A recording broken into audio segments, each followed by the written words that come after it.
Welcome, everybody.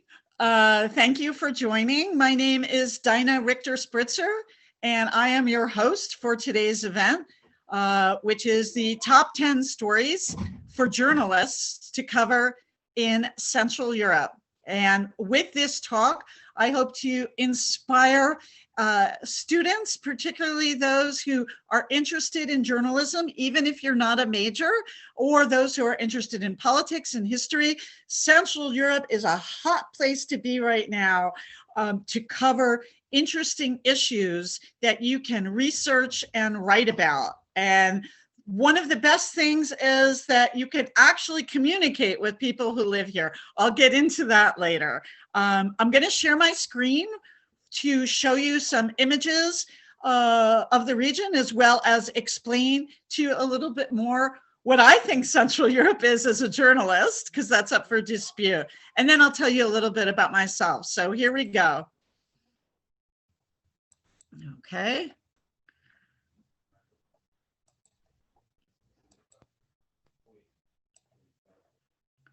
All right.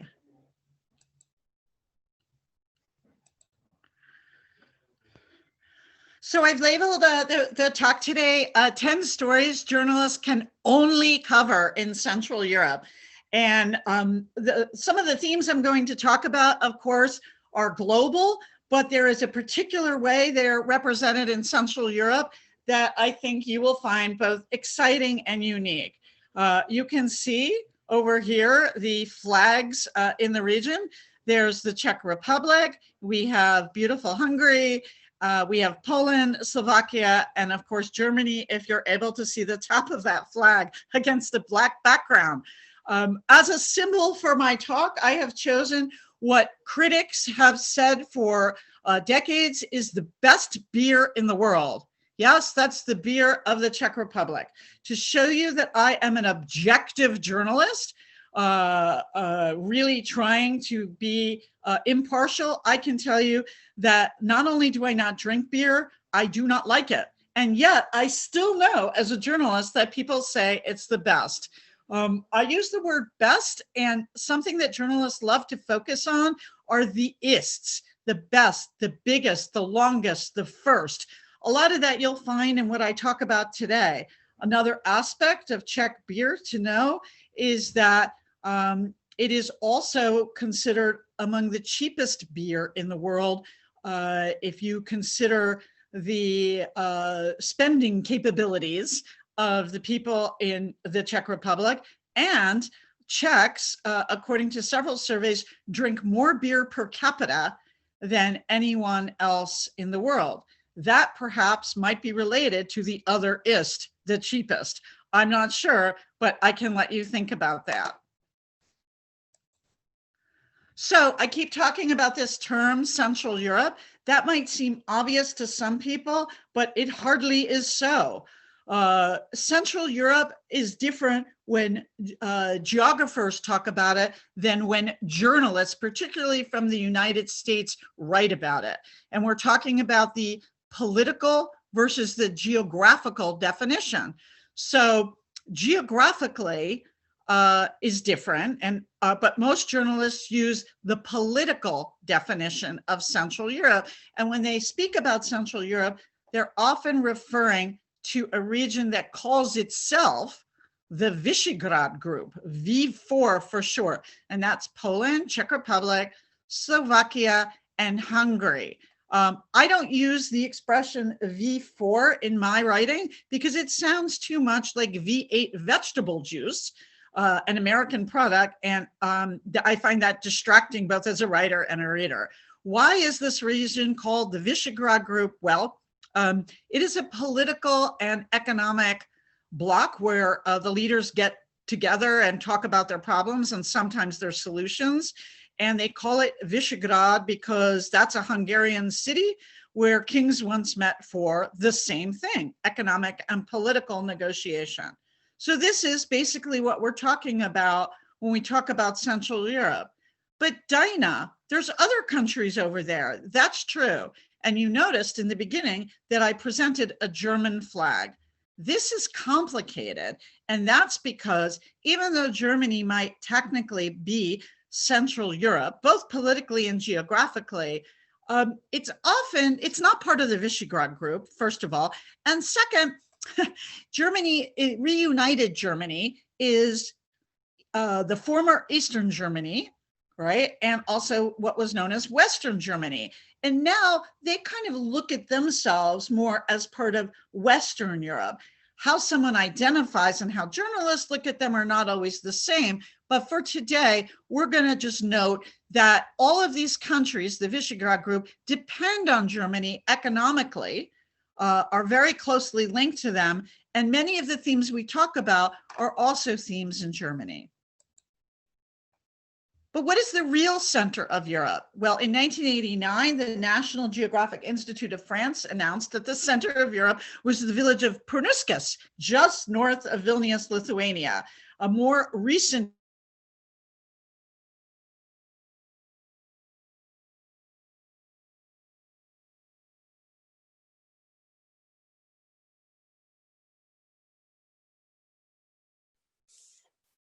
Dana, your sound's off.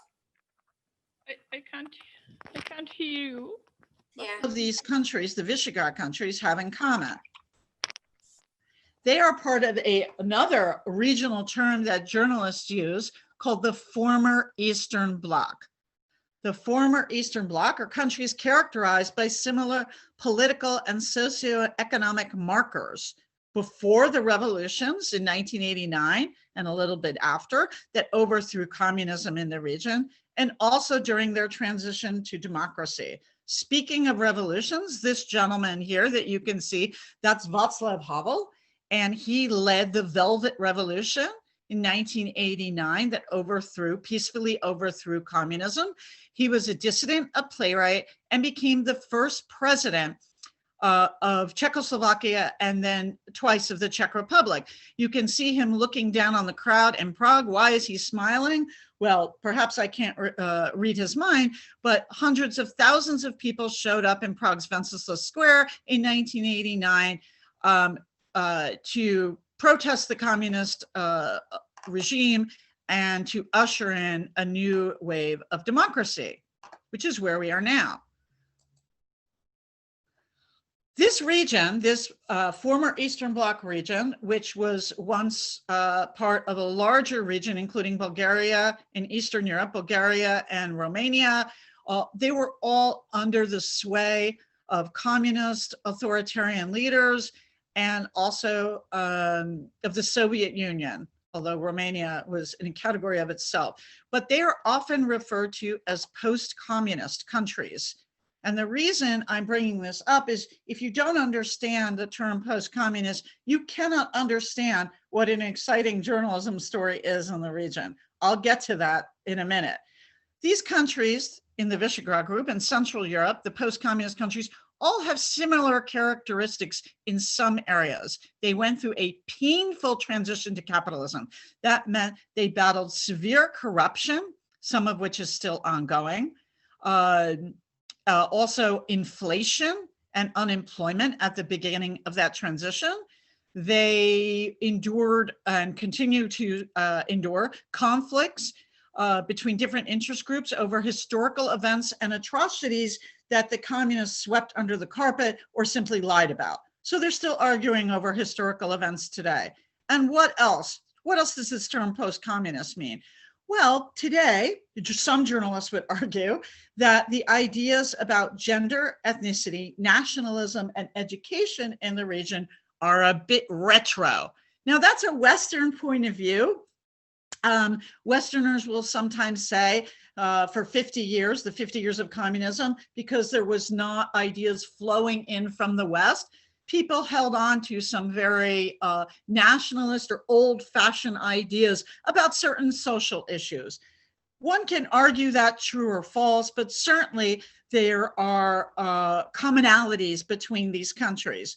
So what do Central Europeans feel about this terminology that us Western journalists, us American journalists and British and also German use? As my husband told me today, and he is a Czech journalist, he hates this term, and so do many other Czechs. Why? He said, well, journalists don't call Italy post-fascist, remembering Mussolini.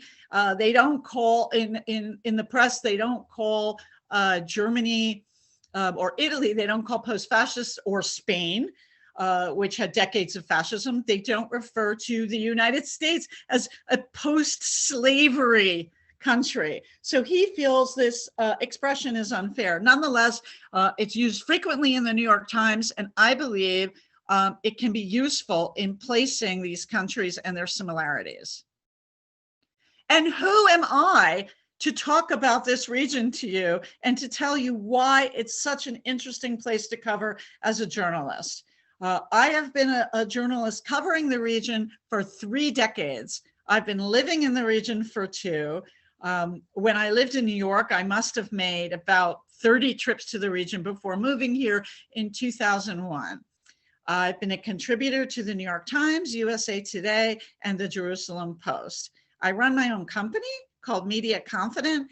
Based on all I've learned in the region, I train NGOs and firms with workshops on diversity, gender equity, writing without jargon, blogging, feedback, and confidence boosts for women. I also hope to make universities that I work in more diverse environments. And speaking of that, I'm a professor or a lecturer. I have taught American college students how to be foreign correspondents for more than a decade at New York University in Prague, as well as another university, which I won't mention. Here I am pictured with the former editor of the Czech edition of Newsweek, which is now defunct, but no thanks to me. I'm going to give you a warning before I give you my top 10. Here's an opinion. I think Prague is the most beautiful, enchanting city in Europe. Now, that's just an opinion, and certainly something I wouldn't write as a journalist. But journalism doesn't focus normally on beauty. It isn't pretty.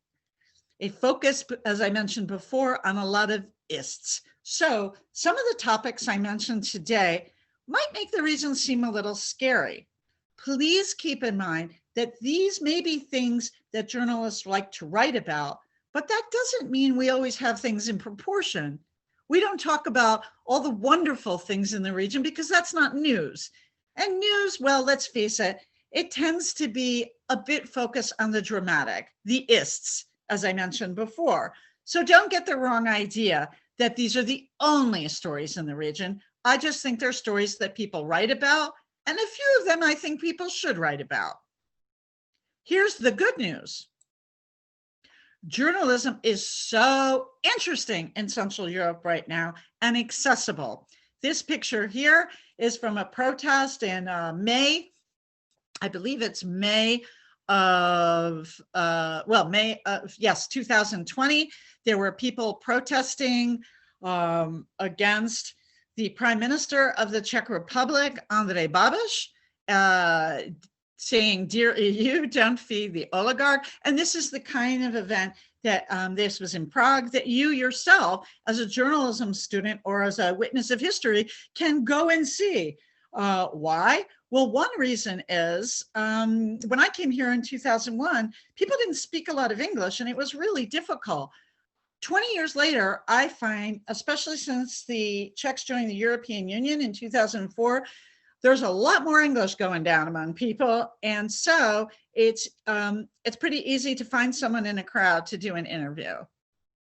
So that's, those are some of the reasons that I think it's a great place to be. But let's get to the top 10 news stories in Central Europe. I'm going to go from general regional themes to Czech-specific trends. And here's a real dramatic one that we talk about, us journalists, quite a bit. The death of democracy in Central Europe. Okay, the death of democracy. So is there a death? Is democracy dying in Central Europe? Well, I can tell you that certainly this is a hot topic, and you will see headlines in the US press. A democracy at risk in Central and Eastern Europe, report finds. This is NPR, and in May 2020, not long ago, Democracy is weakening across Central and Eastern Europe, and this is according to a report by Freedom House, which is a significant NGO in Washington, D.C. that rates countries' freedom. Here's a quote from the report, or from the Freedom House president: "Many leaders in this region are no longer pretending to care about democracy or the rule of law. The study found that Hungary no longer qualifies as a democracy. Poland is headed the same direction," right? So, that sounds like a really big story. I actually think it is a really important story, but what does that mean in specific terms? Well, the bogeyman of this, for journalists at least, and for the European Union, is this gentleman right here, and that is Viktor Orban. He is the prime minister since 2010 of Hungary, the country that a lot of critics, including Freedom House, say is no longer a democracy. He's a very big supporter of Donald Trump, and Donald Trump is a very big supporter of Viktor Orban. So let's learn a little bit more about the articles that come out, the journalism that covers this issue. In Hungary, media is now state-controlled. That is, that's a fact.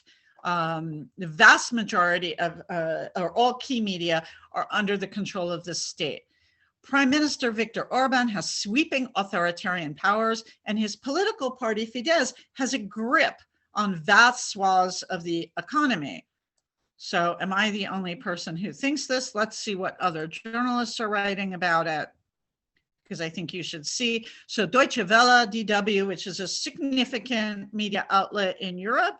Hungary is no longer a democracy, says Hungarian legal scholar. And they're talking about Viktor Orban's even increasing grip after he passed some pretty strong emergency powers, letting him rule by decree in the midst of the COVID crisis, some of which these powers have been reduced, but not all.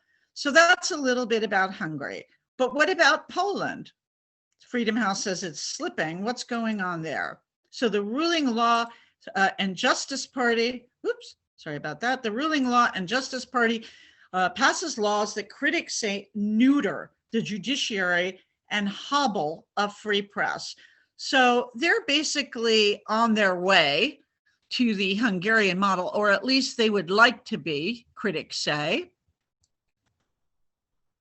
And what kind of media coverage has this been getting in the US? I would argue quite a lot. Poland has really been under the microscope. Here's Politico: "Is Poland a failing democracy?" And they asked thinkers about it who are very much complaining. In Politico, they mentioned the political earthquake that hit in 2005 with the unprecedented electoral sweep of Law and Justice.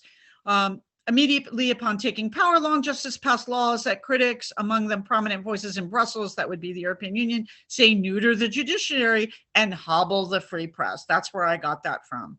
Okay, so that's an important development. I want you to note there the year 2015. What happened in 2015? This is also when Hungary became much more authoritarian, Poland as well, due to the election. But in 2015, more than 1.1 million refugees came to Europe to seek asylum, leaving the horrific war in Syria, as well as conflicts in the Middle East they were trying to escape from, and they came to Europe to save their lives. The difference in how Central Europe reacted to this crisis and how Western Europe, for instance, Germany, under the leadership of Angela Merkel, the Chancellor of Germany, welcomed the refugees with open arms. That is not the case in Hungary, Poland, and the Czech Republic, also referred to as Czechia by the Czech government. They didn't want these refugees. Many people find that ironic because they were refugees themselves during communism, but they viewed these refugees coming from Muslim countries with the Muslim religion as some kind of threat. And they thought they would disrupt their way of life. And that made these countries really take more of a grip on authoritarian power, but also on their nationalist identities. That has made the area more interesting for journalists because of all of the tumult that continues to go on through 2020. Well, how about Czechia? How about the Czech Republic? Are we also seeing the death of democracy in the Czech Republic? I would argue none of the above, no. And I personally believe that's an untold story. So let's take a look what's happening in the Czech Republic.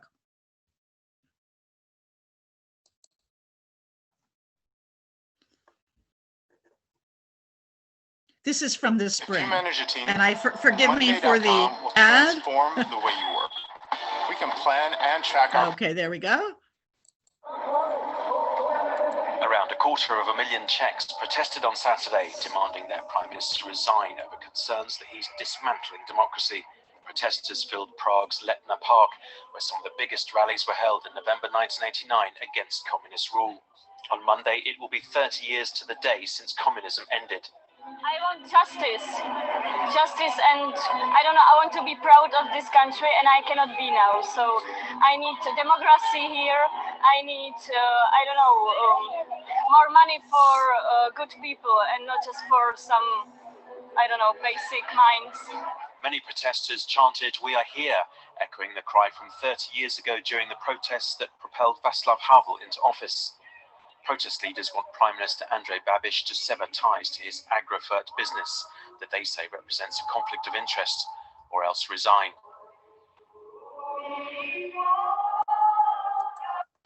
Okay. So wait a minute, we've looked at this. Doesn't that mean that we're also seeing the death of democracy? No.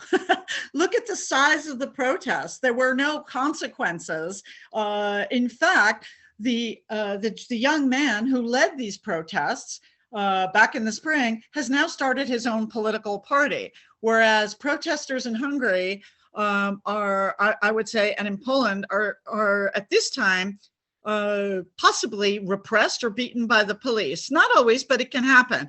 Also, the governing party, as noted, of Prime Minister Andrej Babiš does not have a majority in parliament. He has to govern with other parties. And that means he can't create an authoritarian state in the same way that Poland and Hungary can. Third, even though it happens to be this gentleman, Andrej Babiš, the prime minister, who owns some of the largest media companies in the Czech Republic, there's also lots of independent media, and it's thriving, I would say. I don't think the Czech Republic is on the verge of authoritarian rule, quite the opposite. And I believe that how it's resisting that process is an untold story that journalists should come here and write about more. Right, a direct product of this death of democracy story are the culture wars. What are the culture wars? This would be my number 2.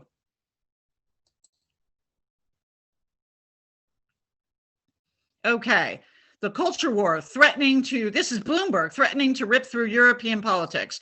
Poland's government says it's defending Christian values and the nation's honor from a continent that lost its way.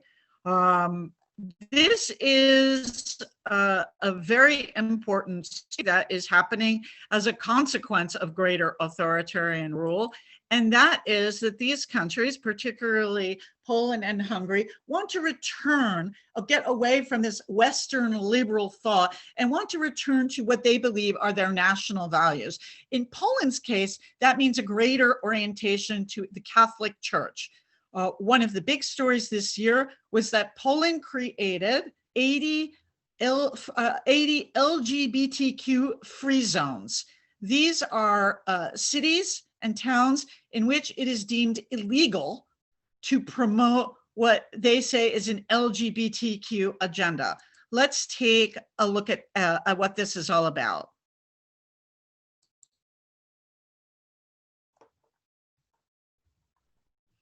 The caption, a banner reads, is this love in Świdnik, Poland?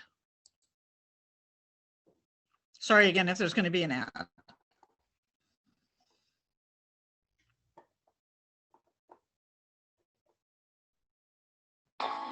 Nope. Jídlo z páry to je sen. Like a god.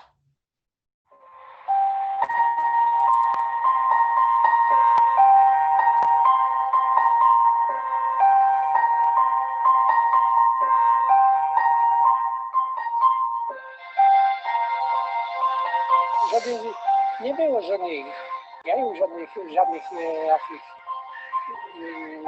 niedomagań. No, normalnie, żeby to wszystko jakoś funkcjonowało.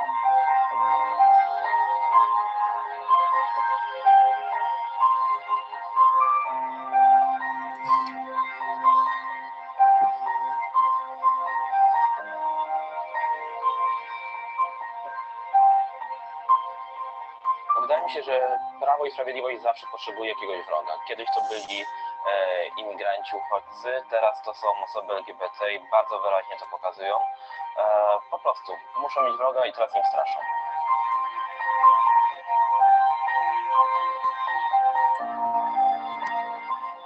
Nie wchodźmy ludziom do łóżek, ale żyjemy w wolnym kraju, w którym każdy powinien mieć, że tak powiem, wolność wyboru i możliwość realizowania się również w tej sferze erotycznej.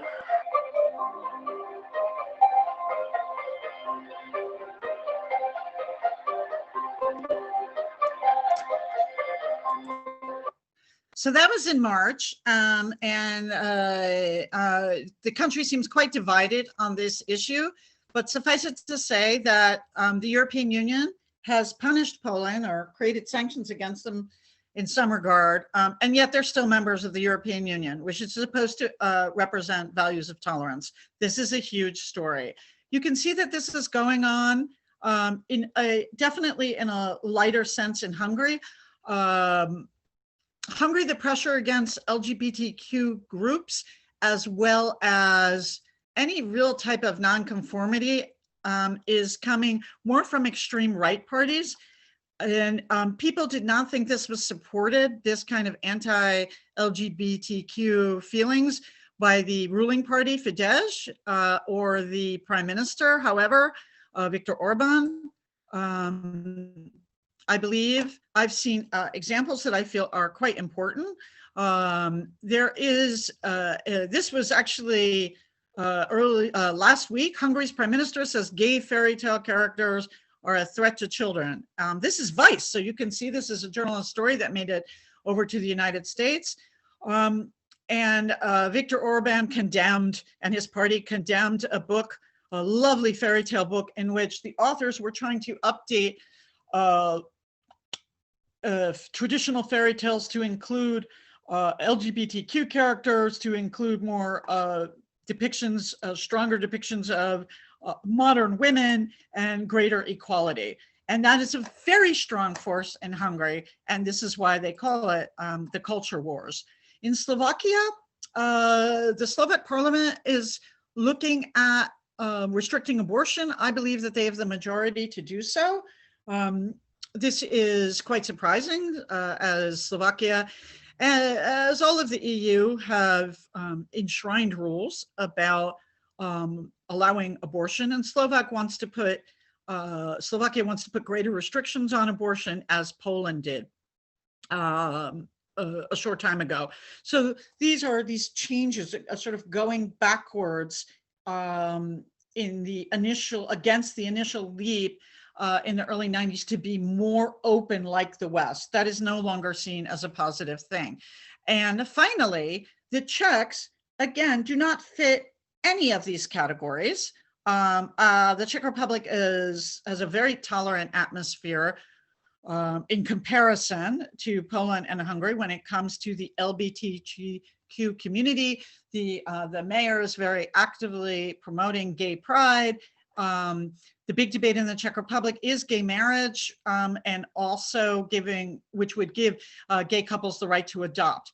But there's another issue where I think represents a culture war in the Czech Republic, and that is the issue of inclusive education. In 2016, the Czechs passed a law which really guaranteed that children with disabilities would be mainstreamed, or passed an ordinance, they already had the law, mainstreamed into Czech schools, into regular Czech schools, and they wouldn't have to go to special schools. Something that people in the United States are familiar with, the American Disabilities Act and all of the rights, Americans with Disabilities Act, all the rights that go with that. But more recently, in the Czech Republic, this has not been deemed a complete success. The ministry has been, the education ministry has been slammed over its failure to prepare for inclusion in schools. And also polls show that, at least polls that I've looked at, that a vast number of Czechs do not support inclusion. They believe that the teachers don't have enough time, there's not enough resources, and that people with learning disabilities should be educated separately. So this is still an ongoing issue. I see it as a very positive development in the Czech Republic, that people can debate it, and I think it will, it's worthy of journalistic coverage. Speaking of inclusion and exclusion, a very hot region, a very hot issue in Central Europe has been for 2 decades, and probably will be for another 2, the Roma. The Roma are often referred to as gypsies in the United States. That's considered a derogatory term in the region. They're a group of people or an ethnic group that came to Central and Eastern Europe 800 to 1,000 years ago. Originally, it's believed to be from India. They are Czech citizens or Slovak citizens, citizens of whatever country they live in. They're the largest ethnic minority in Europe, and yet they face discrimination, marginalization, high unemployment rates, difficulties with accessing equal education, as well as social problems such as domestic violence, drug abuse, and alcohol abuse. So the attitudes and discussions of Roma in society, in Czech society and Slovak society, are ongoing. However, one of the biggest topics that is discussed now is their segregation. Again, this is a matter of inclusion. You will see very much an attempt that is going on right now of the Czech Republic to integrate Roma better into schools, so that they are not put into special schools for the mentally handicapped, or isolated at schools just for Roma.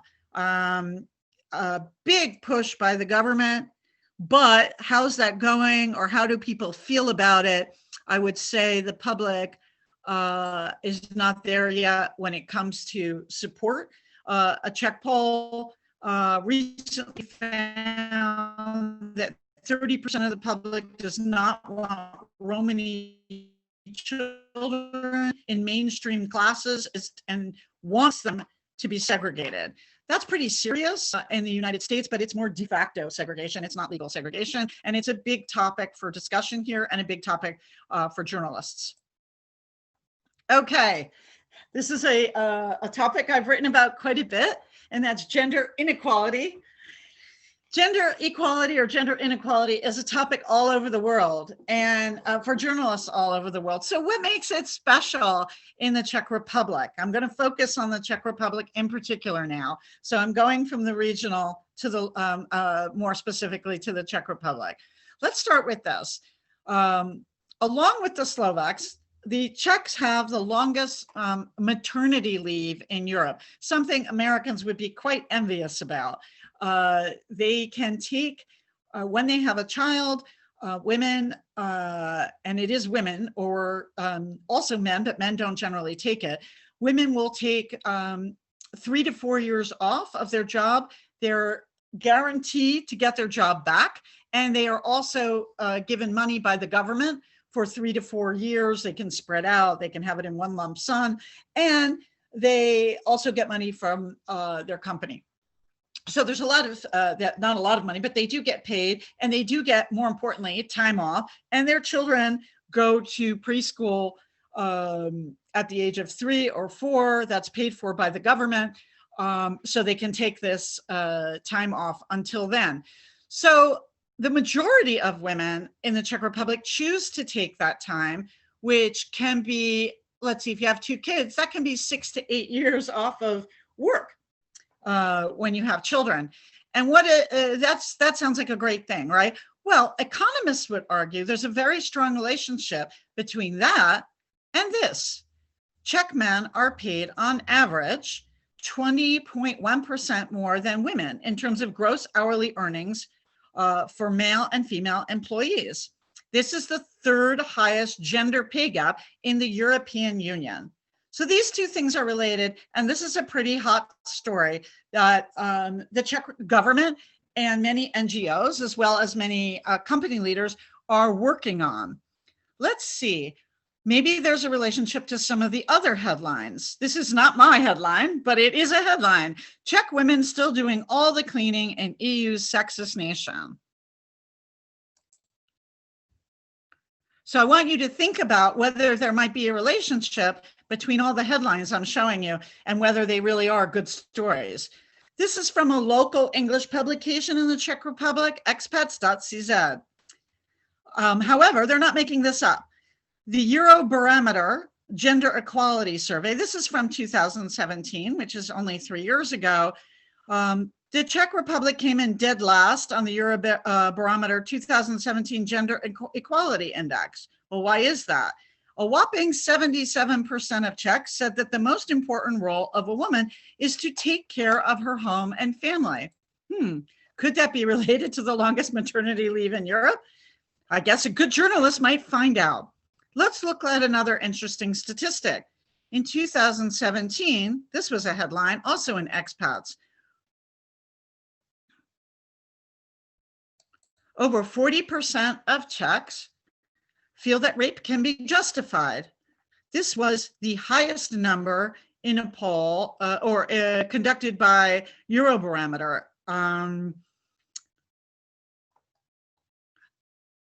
Across Europe, 25% of respondents felt that rape could be justified, but in the Czechs' case, it was 42%.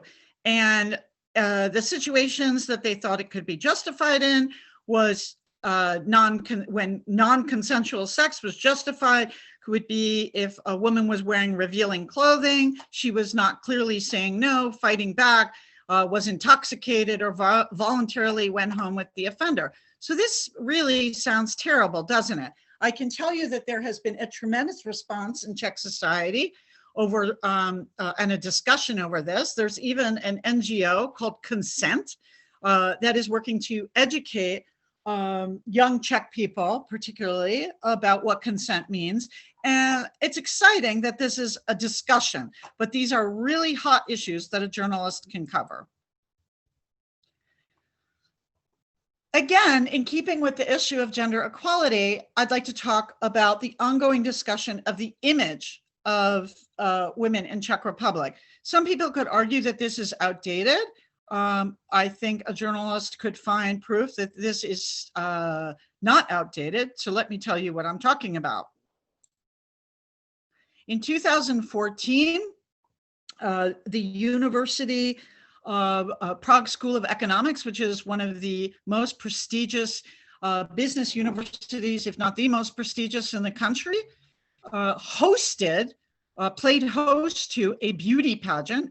Beauty pageants are still held at various universities, and female students twerked for internships. Now that was 6 years ago, so that's not that long ago. Let's take a look at what happened.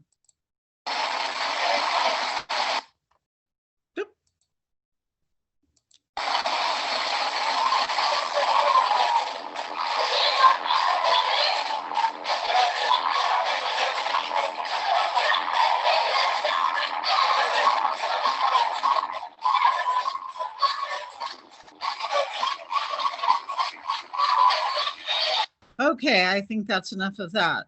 The point of showing you that was to, that I'd like you to try to imagine that kind of event happening at your university. I don't think you can, but the rector was present for this. It received a lot of bad press. They don't host the event anymore, but there were a lot of people who argued that beauty pageants are part of the Czech tradition. And hey, women should be smart and sexy and attractive to get an internship. So I do think this represents not all, but it is an important stream in the thinking of some business people here. And it's something that journalists can discuss and look at. Okay. As a final note on the gender issue, which you can see I'm quite excited about. So have things changed? Well, this was last week, and this is the health minister, Roman Primula, and what I call his backup band of hospital directors. These are, this is Mr. Primula giving a press conference or speech on national television about COVID-19 measures.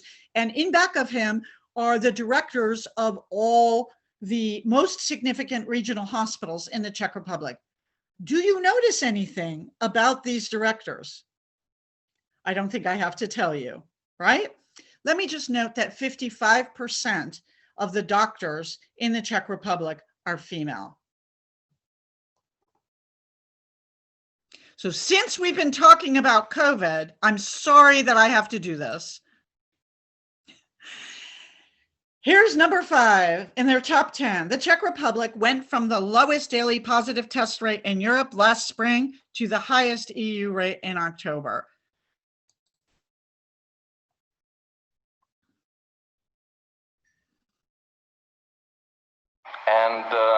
And we have results before. Best in COVID, best in COVID, best in COVID, best in COVID.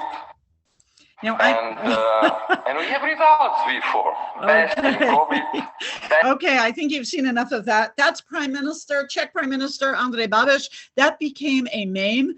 Actually, after my husband did a story on it for Seznam TV and put that out there for the public to see, that was a little known speech given by Czech Prime Minister Andrej Babiš for the V4 last spring. And he was bragging how the Czech Republic had the best test results. In other words, the lowest daily positive test. Also joked about now in the Czech Republic as best in COVID. We are no longer best in COVID. We are worst in COVID for the moment. And that's a big story. Why? Why, Dinah? I mean, everybody has bad COVID at the moment. Let's take a look. So this is a tweet, October 12th, Nikos Chrysolotas from Bloomberg. And he's looking at figures from ECDC, which is a reputable source, the European Commission. These are 14-day cumulative number of cases per 100,000 people. Here's best in COVID, Czech Republic, 493 cases. We win as the worst. And how the country went from best to worst is a very important story, because the Czech Republic, Andrej Babiš was tweeting to Donald Trump. We were among the first countries in Europe to do lockdown when everyone else was afraid. We were one of the first countries to require everybody wear masks. We made a video about it that we were showing the world. We were so proud. We defeated COVID. Well, what happened? I'm not going to answer that, but I can tell you that it's a big journalism story.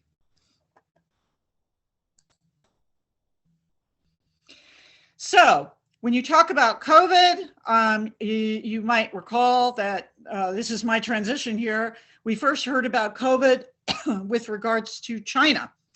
And China is a big part of number 6, the number 6 story. And that is Czech Republic, or Czechia, stands up to China. In August, the Czech Senate President Miloš Vystrčil was greeted by Taiwanese Foreign Minister, and China declared, after the Czech Senate President made a speech to the Taiwanese Parliament, "You will pay for this." That is what they said. Well, why would they say that? Why did they threaten China? Why did they say there would be, why did China threaten the Czech Republic? Why did they say there would be big consequences? Taiwan is not recognized as a country by other EU member states. And that's because China considers Taiwan to be a breakaway part of China. They don't want other countries recognizing China, and they hinge or connect their business dealings with other countries and political dealings to on the fact that they want people to acknowledge that Taiwan is not really a country. Well, Czechia decided that since Taiwan is a democracy and China is not, they should support Taiwan. Small countries like the Czech Republic with 10.2 million people don't usually go out and make their own stand. So let's see what the Czech Republic said when China told them they would pay for this.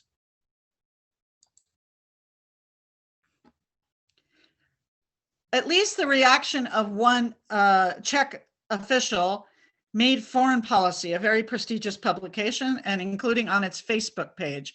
Not that his lack of diplomacy represents every Czech, but Pavel Novotny, who's a local district mayor on the outskirts of Prague, wrote to the Chinese foreign minister after this and said, "This was the last time you open your trap about the Czech Republic."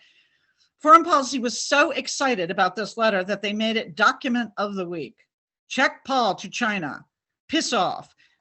This kind of media was heard around the world, and the Czech Republic was held up, particularly by some media in the United States, as an example to follow of how to deal with communist China and its desire to influence Europe. This is an ongoing story, and I think we haven't finished seeing the fallout.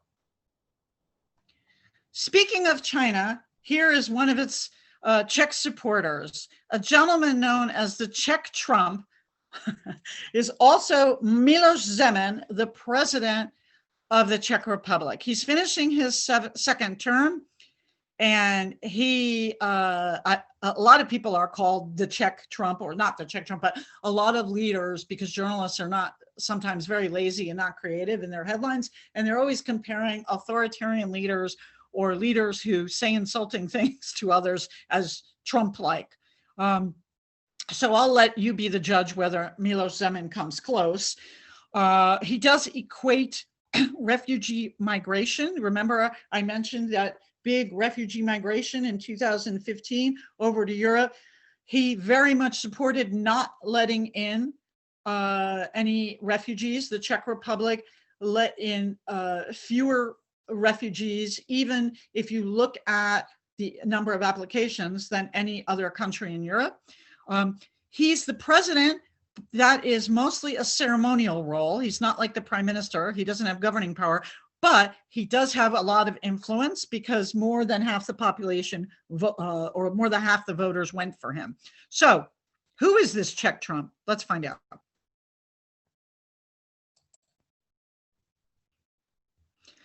So he's so important in the world of Trump-like figures that Politico wrote about him. The European Trump won a second term, and I really like this introduction. It tells you what you need to know. He's a septuagenarian who dislikes Muslims. He's detested by urban dwellers and liberal elites who see him as a national embarrassment and a menace to the values they hold dear. And he's just won his second term as president. The re-election of Europe's Trumpiest president shows the continent's populist tide isn't receding. So I think he will be a story.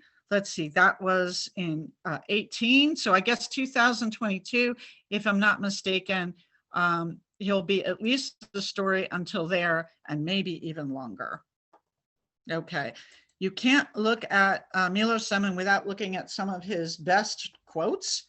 On the basis of my visits to the so-called excluded localities, he's talking about where poor people live, I have arrived at the opinion communicated to me by mayors and other local representatives that 90% of Romani residents of such areas do not work. So it's basically saying that the Roma people are lazy. And speaking of women who like to cover themselves, when they swim, let's see, there are women who should be covered as thoroughly as possible, depending on what their proportions are. And then there are those girls where I would tear down the burkini and where I would then be the one who would demonstrate the non-usage of burkinis. Basically, he's threatening to rip off women's clothes. That might remind you of another politician. Finally, this is my favorite Zeman quote as a journalist. And there he is. I myself only started smoking when I was 27 years old and when my body had fully developed, and tobacco could no longer harm it. So let me recommend your children do the same. Wait until the age of 27 and then smoke without any risk whatsoever.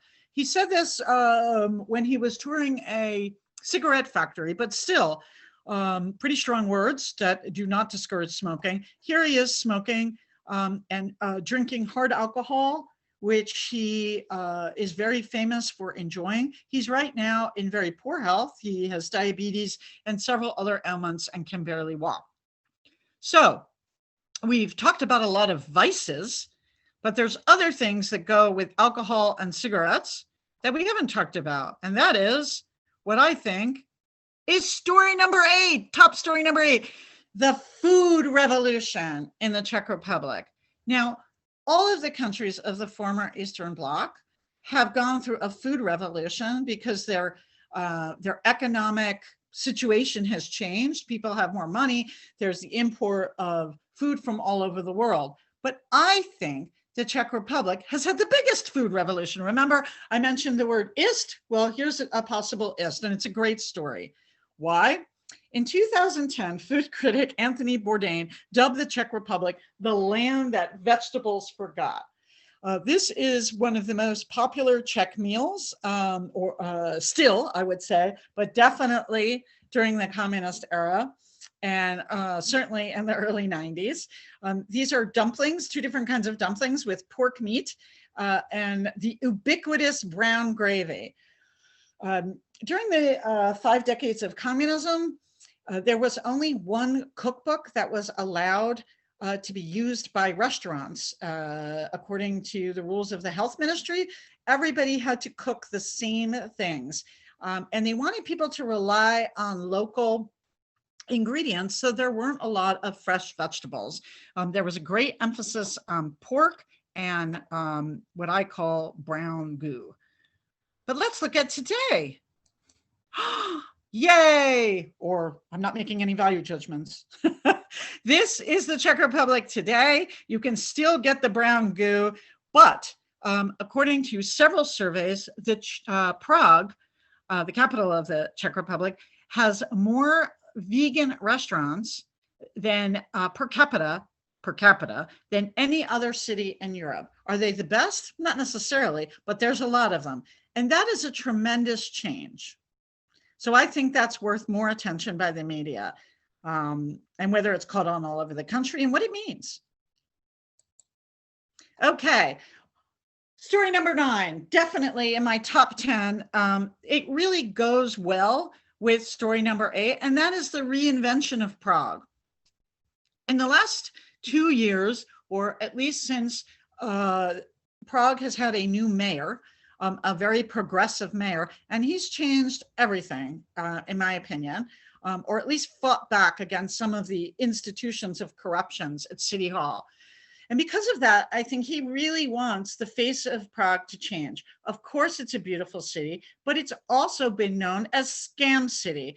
That's because it's been famous over the years for its variety of ripoffs. Ripoffs by taxi drivers, ripoffs by exchange places, which no longer happen, or at least are being incredibly well monitored and banned, and Herna bars, which I have to laugh. NYU would always tell students not to go to them, and I always had journalism students who wanted to go and would go.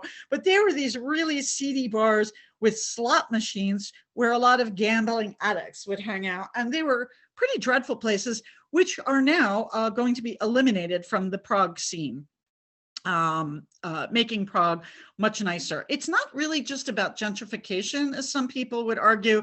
It's creating a different image and a Prague that is not only safer, but really just less kitschy, I think.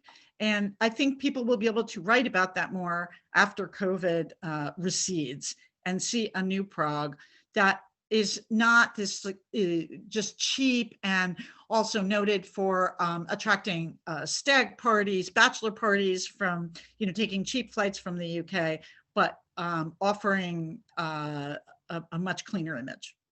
Number 10, dun, da, da, da, in my top 10. This is a well-known fact, but not written about enough, in my opinion.